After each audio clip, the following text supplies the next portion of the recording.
Hello, my name is Dr. George Mochocki, and welcome to Introduction to Business. You're taking me online, face-to-face, or hybrid class. This is part of a series tied with McGraw-Hill Connect and the publisher's book on there. Okay, so what are we going to talk today? Today we're going to be talking about adaptive organization. So go into your mind maps, you know how to get them out of Blackboard, and we're going to be covering Chapter 8. If I look at adaptive organization, you know, we already had different forms of organizations. Organizations over time, just like we change over time. I was younger, I was a teenager, I was in my 20s, I did this, I was single, I got married, I had kids. So I change because the environment changes. I change because something changes within me. I change because some other forces that I may control, or some forces I may not control, but allow into my life. Okay, so businesses go through the same kind of a changes. We started off as sole proprietor, we became partnership, we became what do you call it?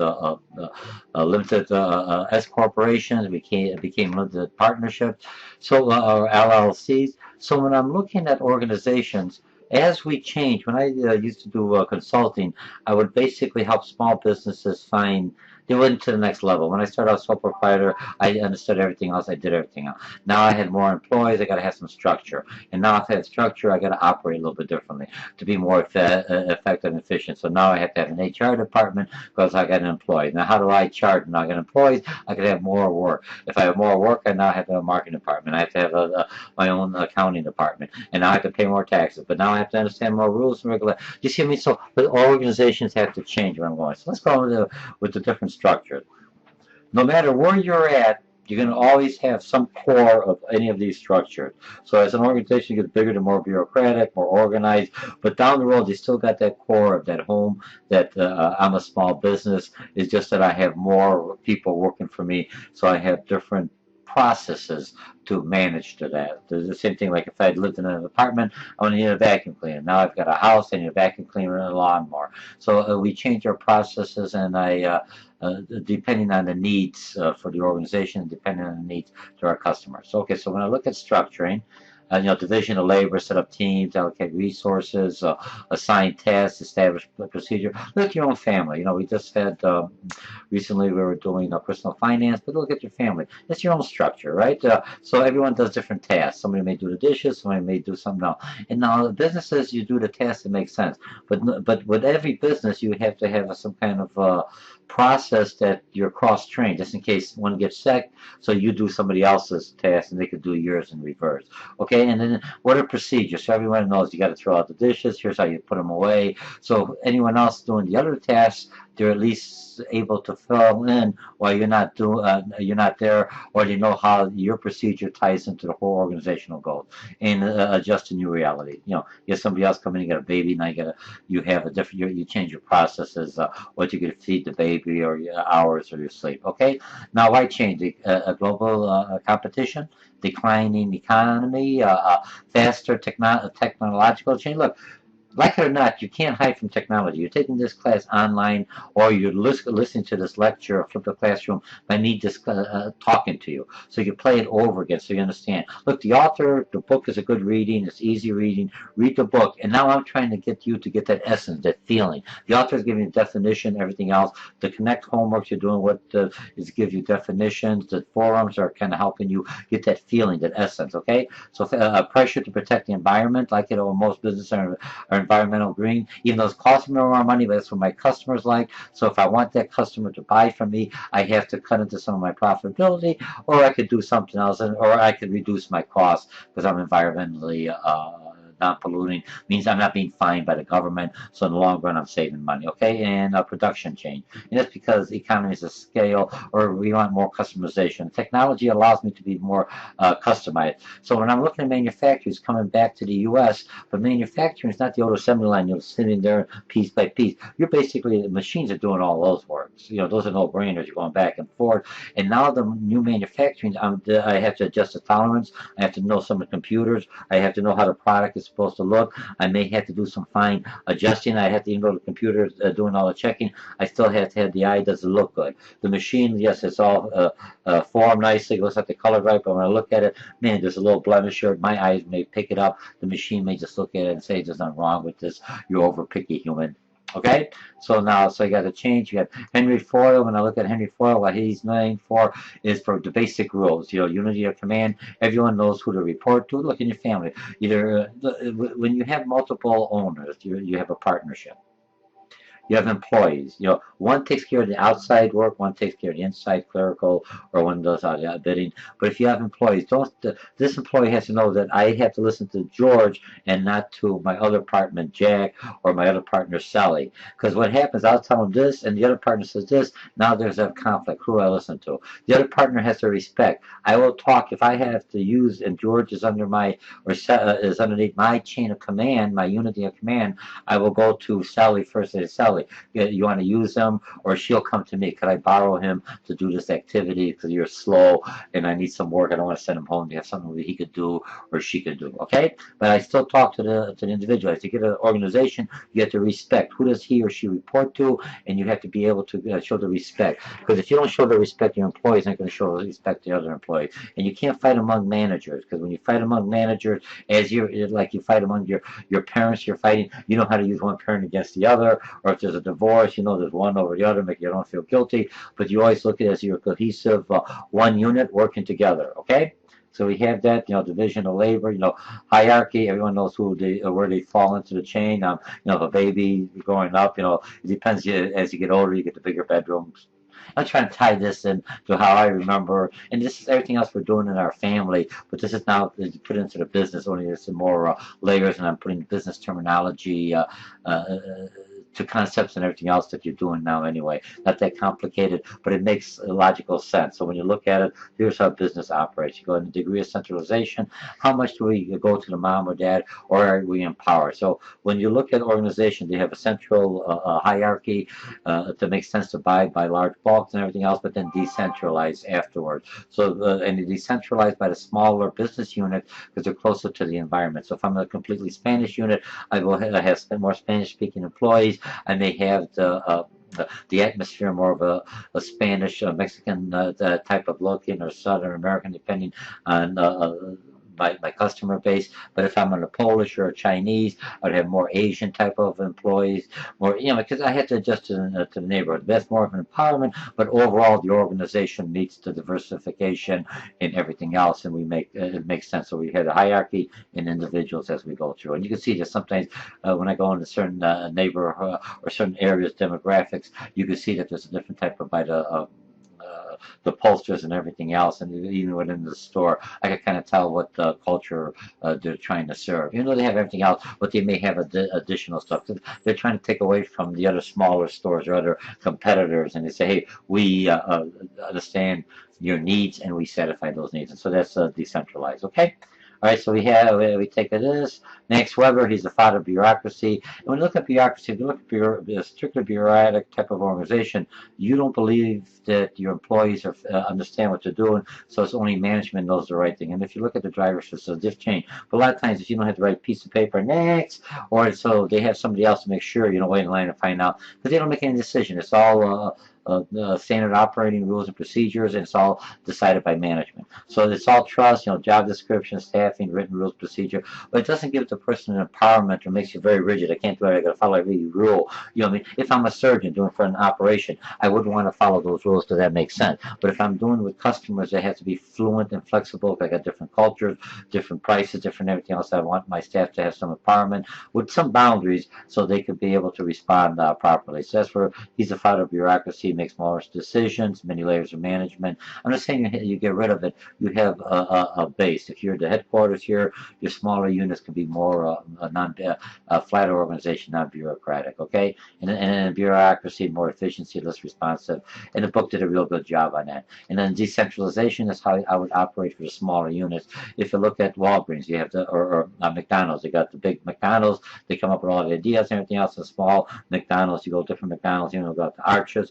they adjust to the population, or more TVs, more Wi-Fi's, more fast in and go is more for like downtowns are completely different types of McDonald's because they most of their clientele is during the day, early in the morning, afternoon, and maybe around 6 o'clock, and it kind of like slows down at nighttime. A lot of people are home. They like to travel, and it gets cold to a hawk and everything. It gets dark downtown. It gets kind of windy during the winter time. Like I grew up in Chicago, and I work downtown, so it has its pluses, but it does have a lot. It has some negatives. Okay, less efficient, complexity, less top management control. Okay, that's centralization. Okay, so centralization, less responsive, less empowerment. Remember, if I go strictly bureaucratic, I go so many layers. Now, if I go more of a decentralized when I'm dealing with customers, I could go right to store manager. He or she could resolve it right there. I don't have to go all that because here they got they're empowered. Same thing when you have the people to register, they're empowered to like let you go for $50 or something else. If no one comes back with a price check instead of waiting and seeing all the lines waiting. Okay, span and control. How many people could you manage at one time? Usually it's 10 employees. And I usually do the example in class. How many boyfriends or girlfriends could you manage with the other one not knowing? And I'm not trying to be sarcastic. I just want you to think. Just a little chuckle. But I could manage if I'm a player, which I'm not. If I could manage. Let's see, maybe 3 or 4. Why? Because it depends. My girlfriends are naive that they live in different towns and I only see them once a week. You know what I mean? Or if I already know how to keep my story straight, you know what I mean? Eventually you'll stumble, but if I know the treat story, then you had some stories where the person would send his wife a plain card and his girlfriend a real nice card, and you put the names in, but he put the wrong cards in the wrong envelopes, and the wife got the girlfriend's, and the girlfriend got that, and that doesn't go out well. So what I'm just saying, you expand control as a manager. If I'm a veteran manager, I managed for a long time, I can manage more people. If the tasks are more empowered and there are more employees that work for a while longer at their tasks, they could manage, they could do the tasks longer because you don't have to be supervised. If it's more computerized, an assembly line, they all know the tasks, I could have a larger one.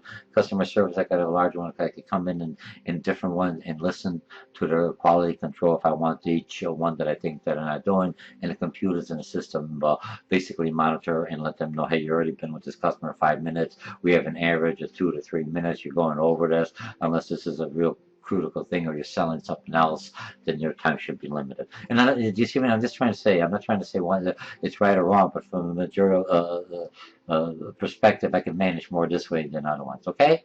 So, and like I said, a brand new employee, a brand new manager, I'll put him or her with a team that's basically self-sufficient. They don't really need them. They're more of a figurehead. And then later on, an area that I have a lot of trouble with the team, they're not motivated, or I got a whole bunch of new employees. I need more of a closer watch or more of a building type of a manager. Then I'll put more of a veteran type of manager into not a brand new one because they would fail. It wouldn't be it'd be a disservice. Or if I go in a new target market and I don't understand the customer, I'll put a manager that has a marketing background or consumer background so he or she could adjust that process. Okay, and tall and burst, basically tall. We talked as a larger, more expanded controls. I could promote more in a larger organization or more levels. In a flat organization, I can't promote them. I move the different parts or different functionalities of a job. Because when they finally come to the store manager, they basically have to understand shipping, sales, marketing, everything else. When I was working with ComEd, I was with the new business construction. I took care of sales, engineering, construction, and billing and everything else because you took care of the total customer. Most businesses now are around either customers or a process because you control that part of the aspect and not the other part. If I control only construction, I can't get engineering. It's different. May have different goals, may have different priorities set. But if I control them all and it's based on the customer, that's how you should do it if you're doing for the service and reliability. And you see a lot of things like what do you call it, Comcast, ComEd, the phone company, AT&T, or some of the other ones are basically customer focused, and then you could break it up by departmentalization, everything else. So the problem with departmentalization, everything else, and they're specialists, you become groupthink. You're only thinking of marketing. You forget to use the whole. You forget I'm just not the hand, but I'm part of the whole body. I'm not just the eye or the ears. All right. So and they're very specialized, and stick with their group. You get your economies of scale, but you have to be very careful because you always got to include them in cross-functional teams as a way so they never get so isolated or build up their own walls around their own process and forget that they are part of the organization. Ways of product, process, geographic, customer type, combination, or a function. And it depends. What is the goal? What is the worst lacking? What's your competitor catching up on you? So you have to be better. You always want to be the benchmark of the organization, of other organization, so they're benchmarking against you. Like it or not, people bench the tablets, iTablet, or smartphone against Apple. They don't benchmark these, benchmark about BlackBerry. BlackBerry, I'm not saying they're coming up with some new ideas, they're going to abroad, but they'll have to rebrand themselves because people think of BlackBerry, you think of the all keyboards, those things are gone, even though some people like the keyboards. Maybe if it's more of a smart tablet, but going for the smartphones, my recommendation or philosophy would be that BlackBerry would compete with the Apples, with everything else with a smartphone, no keys, and then when you go with the tablets, have it with just a regular tablet, and then have everything else like they have a case, which is the tablet fits in, it's a hard case, still thin, and do the edits on that. So, okay, 4 ways to structure organization, and then you go by line, staff, organization, line.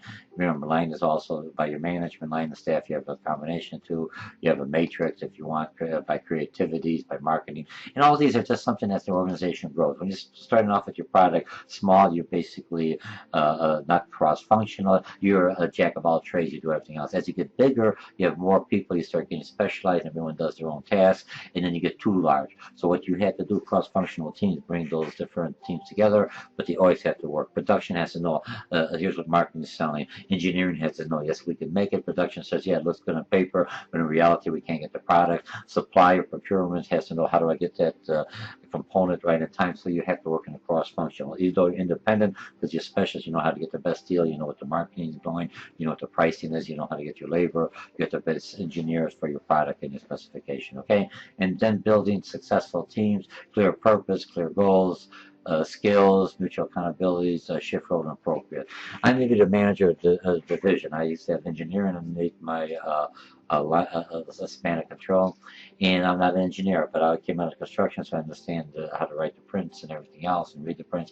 The issue that I did not have is why this tolerance, or once you gave me the formula, the math from the finance, I could figure it out, just plug in the numbers. But I may not understood the rationale. So when it came to an engineering issue, even though I was the head and I was the one responsible for everything else, I would turn it over to the person that would do the engineer, Bill Dudek. And, I think he's still working at Calmet. I just give him a buzz on there. But he would be one that was a whiz. He had an associate, but he knew engineering inside and out. He just lived it.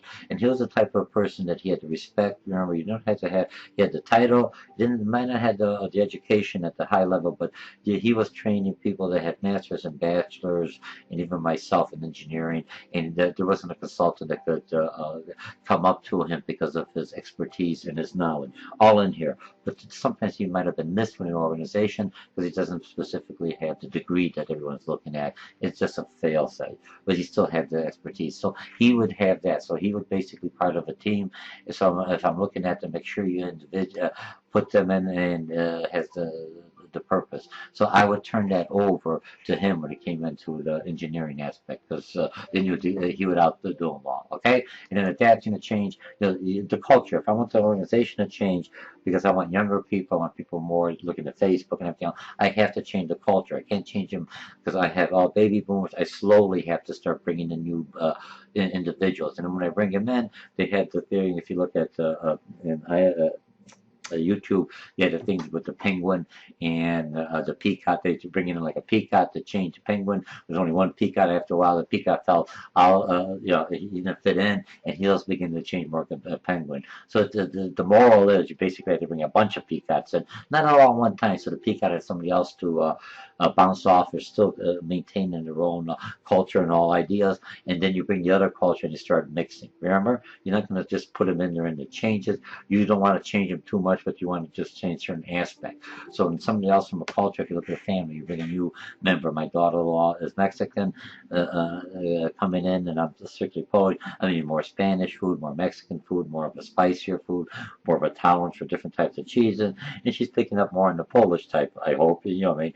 But then, so there's a combination. So, but we still have both. We don't put it all together and make one big pierogi made out of tacos, everything else. So I'm trying to make her come up that way. The inside could be tacos, the outside could be pierogi. Just throwing down, trying to think out of the box. Because remember, we're adapters and we're looking at change. And so, do I restructure the whole organization by a different way where we have the divisions, or what else? And then basically, organizational culture. You have your formal. This is the management, everything else. You have your roles, but you're informal. Make sure you understand your informal. Make sure you understand. Well, I got all those spelling words wrong.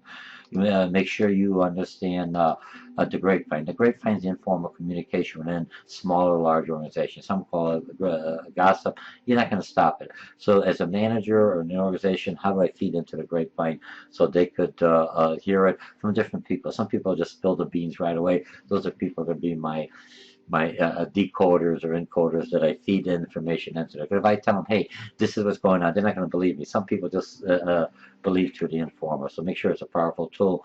The informal leaders are very powerful. So if I know I want to change something, I have to convince the informal leaders, because they may not be paid for it, but people look up on them from their reverence and their expertise or the charisma that they have. Okay? So that takes care of this. In the formal, you have that. So you set up the formal, make sure you know the informal. And that's basically a chapter 8 on adaptive organization in a series of organizational introduction of business organization. My name is Dr. George Mochocki. I'll see you back online or in the face-to-face class. It's a real quick 21 minutes. Bye.